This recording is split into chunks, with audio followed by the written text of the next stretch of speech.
সবুজ গালিচায় আচ্ছাদিত এই এলাকাটা। যত দূর যায় শুধু সবুজ আর সবুজ। সেই অথই পানির উপরে নীরব নিভৃত একটি সবুজ গালিচা, মনে হচ্ছে গ্রিন বাংলাদেশেরই একটা অংশ। কচুরিপানা, কেউ কেউ বলে জার্মানি, কেউ কেউ বলে ফেনা। এই আচ্ছাদিত এই জায়গাটুকু অনেক সুন্দর জায়গা, তাই না? কেমন লাগে আপনি বলেন। নিলাম কি বলবো, ভাষা ব্যক্ত করার মতো নয়। আজকে আমরা সিলেট সেনানিবাস এরিয়ায় আসলাম। আমি এখন সেনানিবাসের এক প্রান্তে আছি, ভিতরে হলো আমার এই সেনানিবাস এরিয়া। খুব সুন্দর, আসলে না দেখলে বুঝার মতো। এখানে দেখেন প্রকৃতির কাছাকাছি। আমার সাথে আমার প্রধান শিক্ষক সারগার স্কুলে আছেন। আজকে খুব ভালো লাগলো, সুন্দর একটা বিকাল উপভোগ করলাম। ধন্যবাদ। হ্যাঁ, এই সুন্দর সকালটা আসলে মানে বিকালটা আমাদের এখানে পরন্ত বিকেলের প্রায় 6টার দিকে মনে হচ্ছে যেন আমরা সকালের যে রুদ্রোজ্জ্বল একটি সময়, তাই না? এবং এই সবুজ গালিচা, যেটাকে এই যে কচুরিপানার যে একটা অবস্থা, পরিবেশ, এটা দেখলেই মনে যেন চোখের দৃষ্টিশক্তি বেড়ে যায়। কারণ চোখ যখন সবুজের দিকে তাকায় তখন এখান থেকে সে চোখের যে বিভিন্ন প্রবলেমগুলো এগুলো দূরীভূত হয়ে যায়। আর এই দিক দিয়ে আমরা যদি একটু ক্যান্টনমেন্টের ভিতরের কিছু যে ভবনগুলো হচ্ছে, এগুলো আসলে অত্যাধুনিক একটি ভবন।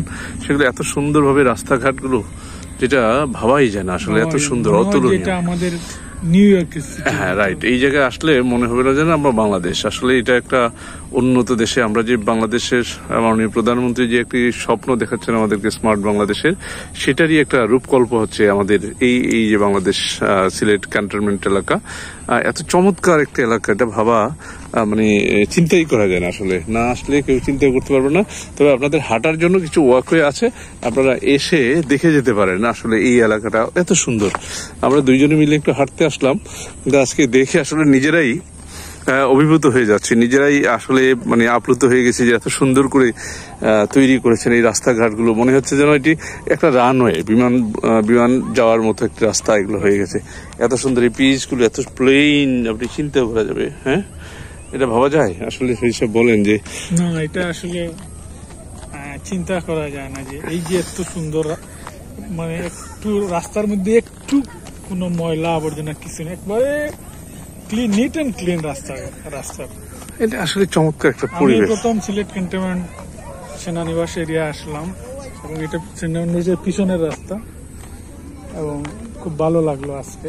আমরা আশা করি সবাই, আমরা দুইজনই এখানে আছি, অবশ্য আমরা দুইজনে একটু ঘুরতে ঘুরতে আসলাম তো, তাই আমরা আশা করি যদি আপনারা সময় পান তাহলে একবার এসে ঘুরে যাবেন। হ্যাঁ, ঘুরে যাবেন। এই যে আমাদের ক্যান্টনমেন্টের সেনাবাহিনীর অফিসাররা যাচ্ছেন, আসলেই এখানে আসলে মনে হবে যেন আমরা একটা উন্নত দেশে আছি। তা আমি আশা করি যারাই সুযোগ পাবেন, এটা কিন্তু একটা ওয়াকওয়ে, এটা ঘোরার মতো জায়গা, দেখার মতো জায়গা, এবং এত সুন্দর একটা প্রকৃতি আপনি এখানে পাবেন। মানে আরেকটা জিনিস হলো ডিসিপ্লিন, এত সুন্দর ডিসিপ্লিন এখানে। এটা তো ক্যান্টনমেন্ট এলাকা এমনিতেই ডিসিপ্লিন, তারপরে আরো এই এলাকার বাহিরের যে এলাকাগুলো আমরা এখানে দেখছি, অলিমসাম বাহির এলাকা, এখানে পাশেই আরেকটি যখন ক্যান্টনমেন্টের বাহিরের যে অংশটুকু, সেখানে প্রকৃতির ছায়ার সাথে সাথে গরু বাছুরগুলো তারাও আছে এখানে। এখানে দেখছে তারা তাদেরকে ঘাস খাওয়াচ্ছে। কিন্তু তার উল্টা দিকে যখন আমরা দেখব, হ্যাঁ, এই যে বাচ্চাদের খেলাধুলা, সেই আসলে শৈশবের আমরা যা করতাম, এখনো বাচ্চারা সেরকমই, তারাও আবেগ আপ্লুত, তারাও খেলাধুলা করছে, তাদেরও তাদের শারীরিক মানসিক কসরত, যেটাকে বলি আমরা খেলার মাধ্যমে, সাইক্লিং এর মাধ্যমে, তারা গল্প করা, এই যে মোবাইল আসক্তি, সেটাও এখানেও আমরা কিন্তু লক্ষ্য করছি আসলে। কিন্তু কিছু কিছু ছেলেমেয়েরা, প্রচুর ছেলেমেয়েরা আছে যারা এই সাইক্লিং করছে, বল খেলতেছে, তারপর কিছু কিছু আছে গপ্প আড্ডা মারছে। চমৎকার।